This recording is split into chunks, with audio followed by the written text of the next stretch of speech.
स्त्री, मग ती ग्रामीण असो वा शहरी. कोणत्याही धाटणीची स्त्री असली तरी कुठं ना कुठं रोजच्या जीवनात तिच्यावरती अन्याय आणि अत्याचार अगदी साधा का होईना पण होतच असतो. मग अशा वेळी त्या स्त्रिया स्वतःला स्वतःच्या आयुष्यात प्रेरणा देण्यासाठी काही क्रांतिकारी गीत स्वतःसाठी गुणगुणतात.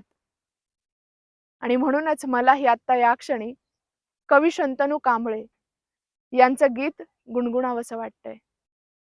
अन्यायाविरुद्ध जिथं मुठी होवळल्या, इवल्या शाया चिमण्या जिथं खारीशी हो भिडल्या, त्या युद्धभूमीतून त्या युद्धभूमीतून रक्तचंदन लेऊन यावं, तू यावं, तू यावं, बंधन तोडीत यावं, तू यावं, तू यावं, बंधन तोडीत यावं.